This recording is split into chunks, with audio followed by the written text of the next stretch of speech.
Praise the lord. దేవుని పరిశుద్ధ నామమునకు మహిమ కలుగునుగాక. పిల్లరా, ఈ ఉదయకాల సమయంలో మరొకసారి దేవుని వాక్య ధ్యానానికి ప్రతి ఒక్కరికి ఆహ్వానం పలుకుతూ ఉన్నాం. పరిశుద్ధ దైవ గ్రంథం నుండి అపోస్తలుడైన పౌలు ఎఫెసీయులకు రాసిన పత్రిక 5వ అధ్యాయము 22వ వచనం నుండి 25 వరకు వ్రాయబడిన దేవుని వాక్యాన్ని చదువుకుందాం. స్త్రీలరా, ప్రభువునకు వలె మీ సొంత పురుషులకు లోబడియుండుడి. క్రీస్తు సంఘమునకు శిరస్సయ్యునలాగున పురుషుడు భార్యకు శిరస్సై ఉన్నాడు. క్రీస్తే శరీరమునకు రక్షకుడై ఉన్నాడు. సంఘము క్రీస్తునకు లోబడినట్టుగా భార్యలు కూడా ప్రతి విషయంలోనూ తమ పురుషులకు లోబడవలెను. 25వ వచనం, పురుషులారా, మీరును మీ భార్యలను ప్రేమించుడి. దేవుడి పరిశుద్ధ లేఖన భాగములను మన వినికిడిలో దీవించును గాక. ఇదేమిటండి, ఎవరి పెళ్లి జరుగుతుంది, ఈ మాటలు చదివారు అనిపిస్తుంది కదా. ప్రభునందు ప్రియులారా, ఒక చిన్న మాట నేను చెప్పాలని ముందుగా ఇష్టపడుతూ ఉన్నాను.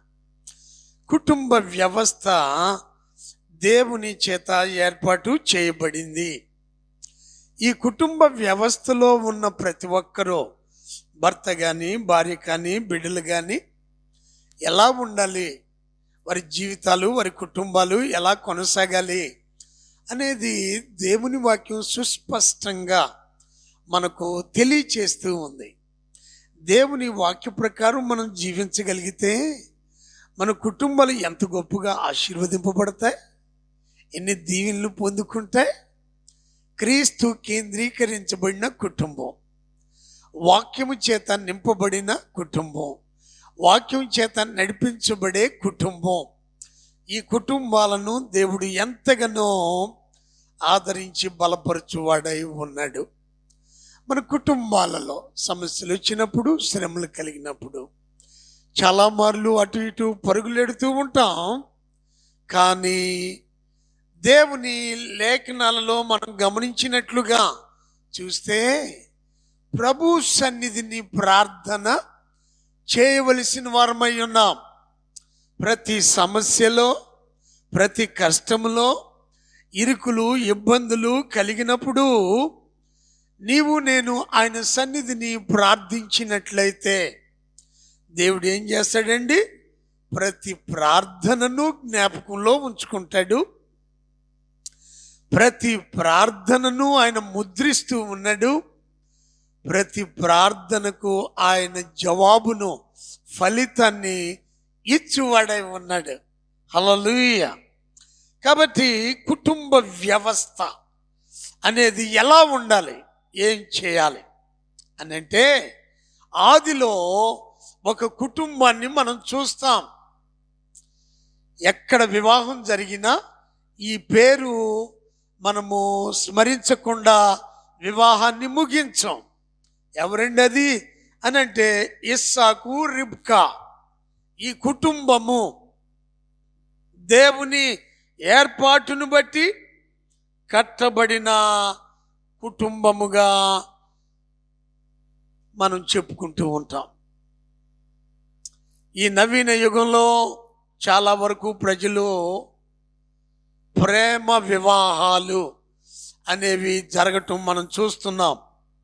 సరే, అది తప్ప ఒప్ప అనే చర్చ ఇప్పుడు కాదు. కానీ దేవుని ఏర్పాటును బట్టి కలపబడిన ఇద్దరు యవ్వన బిడ్డలు ఒక కుటుంబముగా కట్టబడిన వారు, ఈ ఇస్సాకు, రిబ్కా అనే ఈ దంపతులు నేటికి యువతకు ఆదర్శవంతమైన, మాదిరికరమైన కుటుంబముగా నిలువబడుతూ ఉన్నారు. హల్లెలూయా.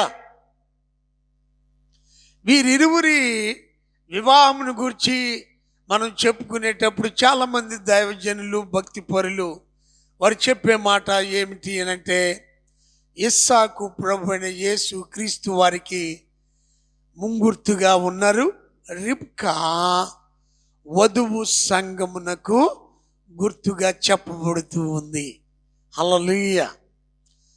వీరిరువురిని కలపటానికి కారకుడైన ఎలియాజరు పరిశుద్ధాత్మ దేవునికి గుర్తుగా చెప్పబడుతూ ఉన్నాడు.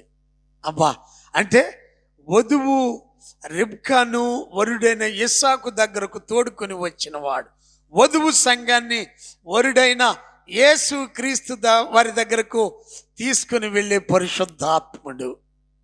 ఎంత చక్కగా చెప్పబడుతూ ఉంది. మరి ఈ రకమైన నేపథ్యంలో మన కుటుంబాలు ఎలా ఉంటున్నాయి? భర్త కానీ భార్య కానీ వారి జీవన శైలి, వారి అలవాట్లు, వారి పద్ధతులు, వారి విధి విధానాలు ఏ రీతిగా ఉంటున్నాయి అనేది ఒక్కమారు మనము గమనించినట్లయితే దైవ గ్రంథంలో ఆదికాండము 24వ అధ్యాయం నుండి 26వ అధ్యాయం వరకు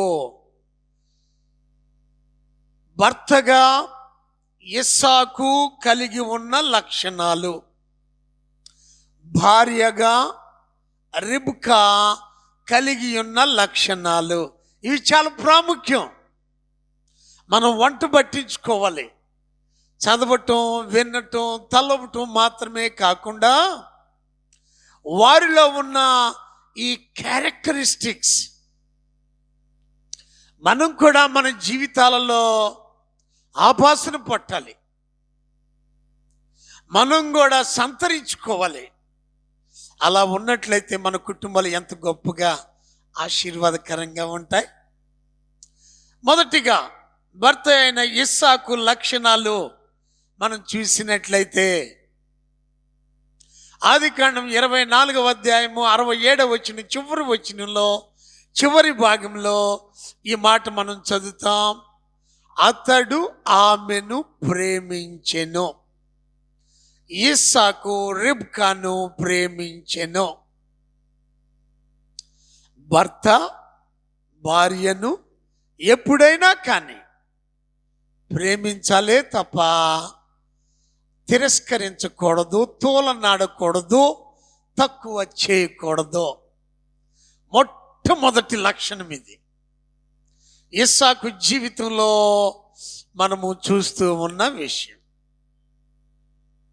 ఎందుకంటే ఆమె తల్లిదండ్రులను వీడి, తోబుట్టువులను వీడి, తన వారు అనుకున్న వారందరినీ వీడి భర్త దగ్గరకు వచ్చింది. వీరందరూ చూపే ప్రేమ భర్తలో ఆమె పొందుకోవాలి. ఇస్సాకు ఆమెను ప్రేమించెను. కుటుంబంలో ఇది చాలా ప్రాముఖ్యమైన విషయం. ఎఫెసీయులకు రాసిన పత్రిక 5వ అధ్యాయం 22వ వచనం 25వ వచనం వరకు మనం చూసినప్పుడు అక్కడ మనం చదువుతున్నాం, పురుషులారా మీరు మీ భార్యలను ప్రేమించుడి. ఇస్సాకు ఎవరు చెప్పలా? ఇస్సాకు జీవితంలో పరిశుద్ధాత్మ దేవుడు నడిపిస్తూ ఉన్నాడు, పరిశుద్ధాత్ముడు ఈ రీతిగా ఆదరిస్తూ ఉన్నాడు. పరిశుద్ధాత్మ యొక్క ప్రేరణకు ఇస్సాకు లోబడుతూ ఉన్నాడు. అతడు ఆమెను ప్రేమించెను. రెండవదిగా చూసినట్లయితే ఆదికాండము 25వ అధ్యాయము 21వ వచనంలో ఆరంభంలో మనం చూస్తాం, ఇస్సాకు భార్య గొడ్రాలు.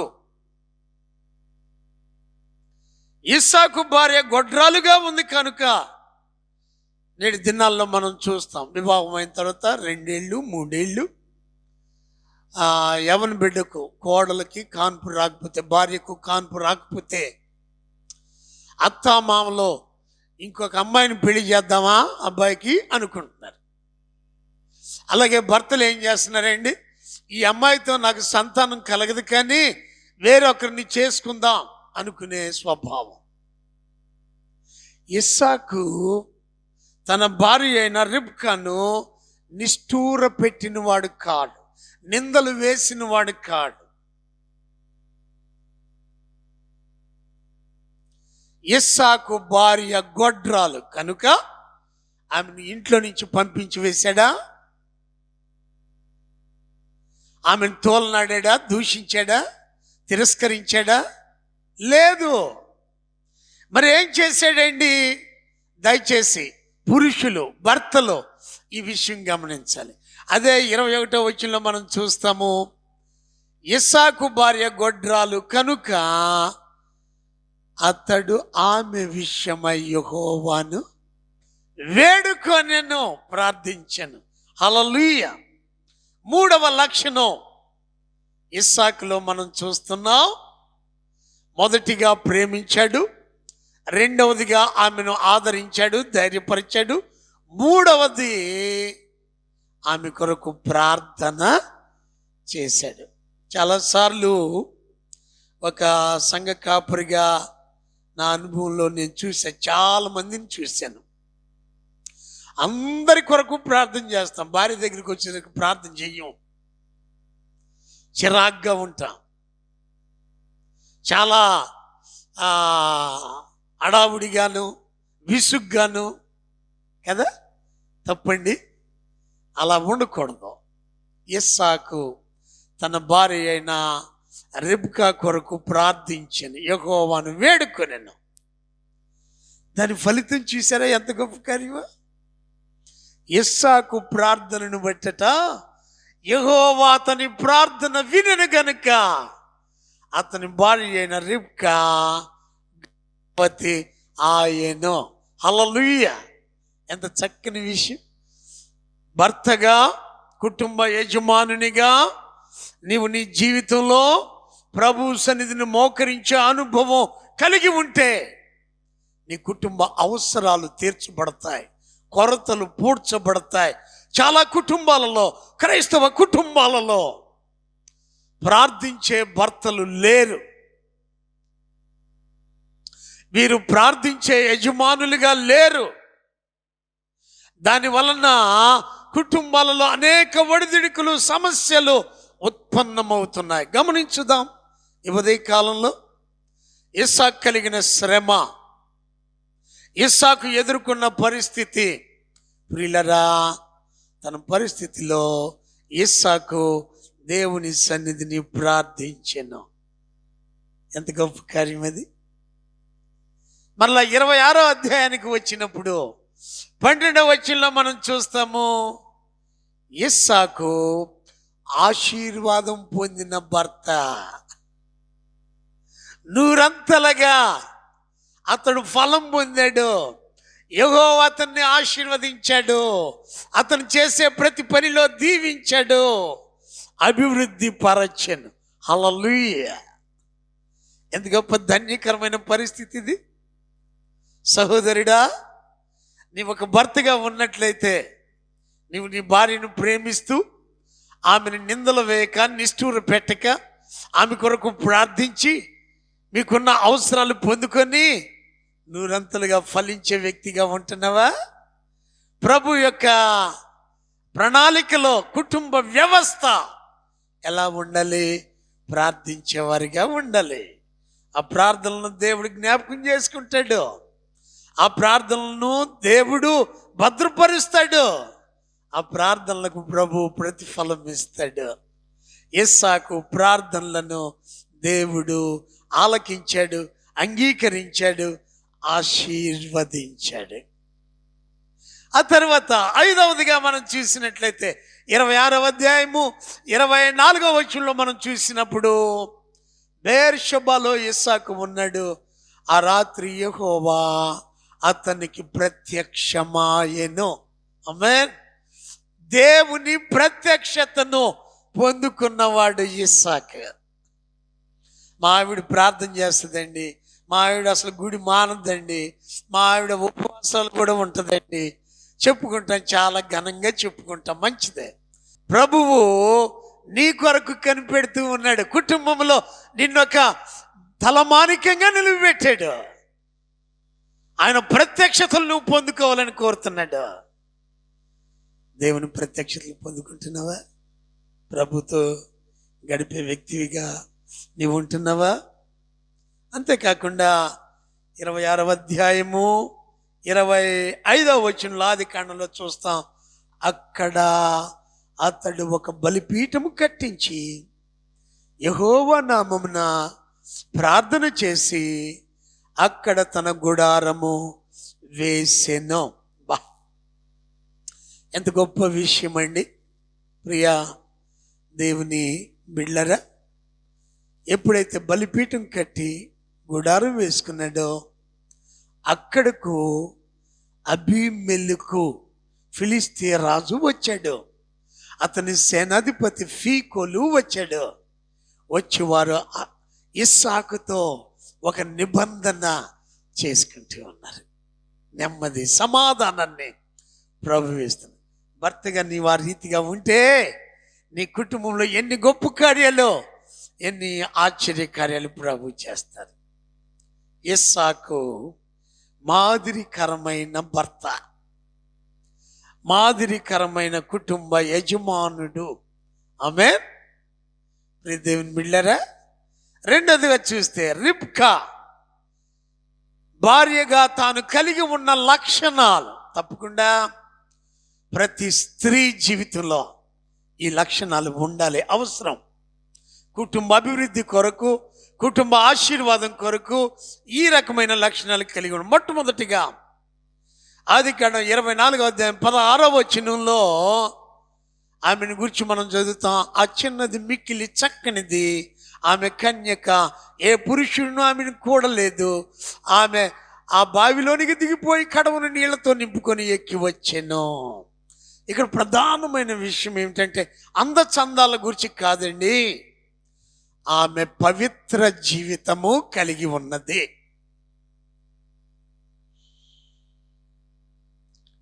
దీని గురించి లోతుగా వెళ్తే చాలా విషయాలు మనం చెప్పుకోవచ్చు. ఈనాడు ఈ నవీన యుగంలో సోషల్ మీడియా అభివృద్ధి నేపథ్యంలో ప్రతి ఒక్కరి చేతిలో సెల్ ఫోన్లు ఉండి యవ్వన బిడ్డలో 12-13 ఏళ్ళు వచ్చిన దగ్గర నుంచి వాళ్ళ పరిస్థితి ఎలా ఉంటుంది చెప్పనలవి కాని పరిస్థితిలో బిడ్డలు జీవిస్తున్నారు. ఇక్కడ రిబ్కాని గురించి వ్రాయబడుతున్న అద్భుతమైన మాట, ఆమె పవిత్ర జీవితము కలిగినది. నంబర్ 1, ఓ తల్లి, ఓ తండ్రి, నీ బిడ్డలను నీవు ఏ రీతిగా నడిపిస్తున్నావు, ప్రభు కొరకు ఎలా ఎత్తిపట్టుకుంటున్నావు, ప్రభు సన్నిధిలో వారి కొరకు ఎలా ప్రార్థిస్తున్నావు గమనిస్తున్నావా? నీ బిడ్డలు పవిత్రంగా ఉండాలని ప్రభు కోరిక. ఎలా వస్తుంది పవిత్రత? నీవు పవిత్రంగా ఉండటాన్ని బట్టి, నీవు పరిశుద్ధ జీవితాన్ని కలిగి ఉండటాన్ని బట్టి. ఇది మొదటి విషయం. రెండవది, ఈనాడు చాలామంది పిల్లలు ఇంటి దగ్గర ఉండగా కాలేజీ నుండో లేక వర్క్షాప్ నుండో ఆఫీస్ నుండో వచ్చిన తర్వాత ఫోన్ కాల్స్ వస్తే మేడపైకి వెళ్ళి మాట్లాడేవాళ్ళు కొంతమంది, ఇంటి బయటకు వచ్చి మాట్లాడేవాళ్ళు కొంతమంది, లేకుంటే ఇంటి తలుపులు వేసుకొని మాట్లాడేవాళ్ళు కొంతమంది ఉన్నారు. నేనేమి ఎగ్జాజరేట్ చేసి చెప్పట్లేదండి, ఈనాడు మనం చూస్తున్న పరిస్థితులే. కానీ రిబ్కా జీవితంలో రెండవదిగా మనం చూసినట్లయితే ఆమె జీవితంలో రహస్యాలకు తావు లేనిది. ఆమేన్. 24వ అధ్యాయం 28వ వచనంలో మనం చూస్తాం. అంతటా ఆ చిన్నది పరిగెత్తుకొని పోయి ఈ మాటలు, ఎలియాజరు చెప్పిన మాటలు తన తల్లి ఇంటి వారికి తెలిపిన. దాపరికం లేదు, రహస్యాలు లేవు. ఇంట్లో అమ్మాయి ఒక్కతే ఉంది, ఈలోపు ఏదో ఫోన్ కాల్ వచ్చింది, మాట్లాడుతూ ఉంది. బయటికి వెళ్ళిన తండ్రో తల్లో ఈలోపు ఇంటికి వచ్చారు. సడన్గా ఫోన్ కట్ చేయటం జరిగింది, లేదా ప్రక్క గదిలోకి వెళ్ళిపోవటం జరుగుతుంది. No, that's not the way, which is not right.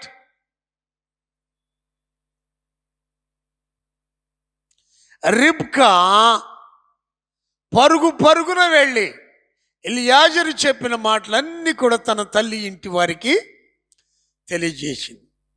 రహస్యాలు లేనటువంటి జీవితం. తర్వాత మూడవదిగా మనం చూసినట్లయితే 24వ అధ్యాయం 31వ వచనము, లాబాను, యెహోవా వలన ఆశీర్వదింపబడిన వాడా, లోపలికి రమ్ము, నీవు బయట నిలువనేలా ఇల్లును ఒంటెలకు స్థలమును నేను సిద్ధము చేయించి తిని అనెను. ఇక్కడ రిబ్కా ఏమాత్రం ఎదురు చెప్పట్లా. వాళ్ళెవరో ఎక్కడి నుంచి వచ్చారో ముక్కు ముఖం తెలియనటువంటి వాళ్ళని ఇంట్లోకి ఎందుకు రానిస్తున్నావు డాడీ? నో. పెద్దలకు లేక తల్లిదండ్రులకు ఎదురు చెప్పే వ్యక్తి కాదు. ఈనాడు వివాహాలలో చాలామంది బిడ్డల జీవితాల్లో చూస్తున్నాం. నాకు నచ్చాలి, నాకు ఇష్టం అవ్వాలి, నేను మాట్లాడాలి, నేను తెలుసుకోవాలి. అప్పుడు నో, ఏం తెలుసుకుంటా? నీకేమర్థమవుతుంది? నీ తల్లిదండ్రుల కంటే నీకు ఎక్కువ తెలుసా? నీ తల్లిదండ్రుల కంటే నీ క్షేమాన్ని, నీ బాగోగులు కోరేవాళ్ళు ఎవరన్నా ఉంటారా? లేదు కదా. రిబ్కా పెద్దల మాటకు లోబడింది, పెద్దలు చెప్పినట్లుగా విన్నది, విధేయత చూపింది.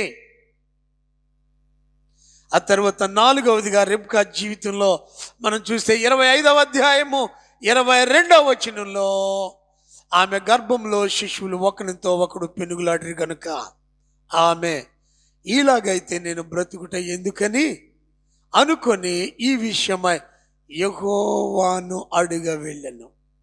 ప్రార్థించే స్త్రీ, దేవునికి మొర్రపెట్టే స్త్రీ, ఎంత మంచి లక్షణం.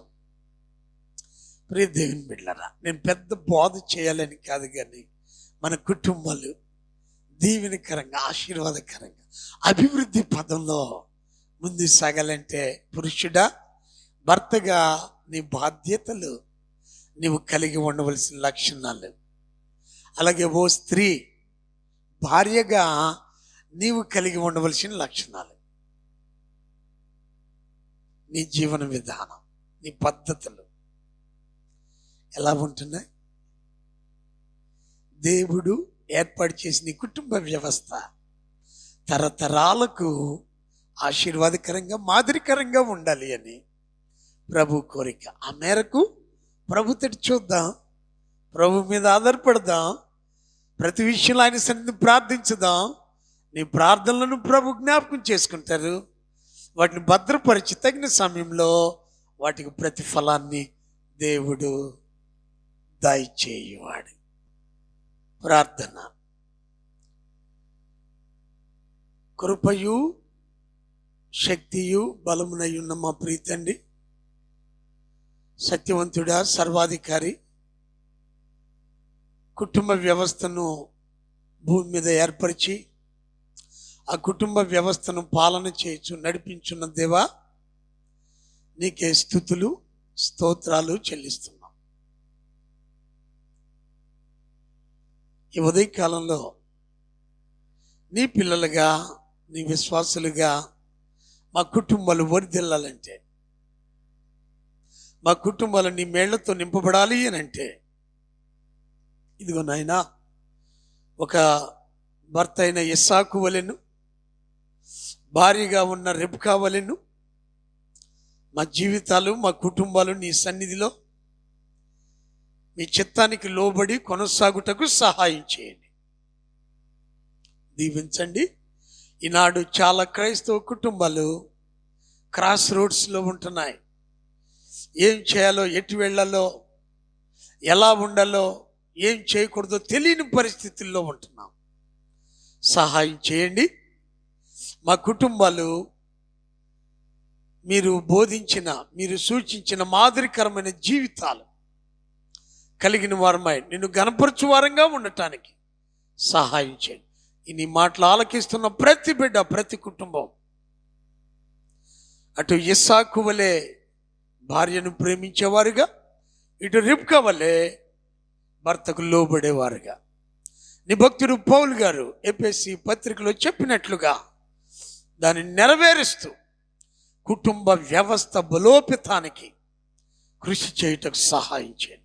ఈ నవీన యుగంలో నాయనా తమ యొక్క బాధ్యతలను మరచి విడి జీవితాలు కలిగి ఉండటం కాకుండా నీకు లోబడి విధేయత కలిగి నిన్ను గణపరిచే బిడ్డలుగా ఉండుటకు సహాయం చేసి మీరే మహిమ పొందమని, మీ అభిషేకంతో నింపమని, ఈ నీ మాటలు ఆలకిస్తున్న ప్రతి కుటుంబాన్ని దీవించమని యేసయ్య శ్రేష్టమైన నామంలో ప్రార్థించుచున్నాము తండ్రి. ఆమేన్.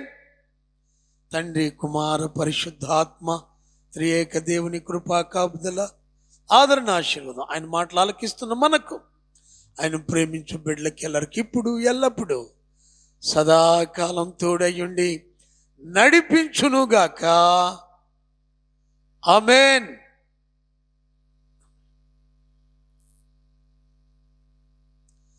God bless you. దేవుడు మిమ్మల్ని దీవించునుగాక.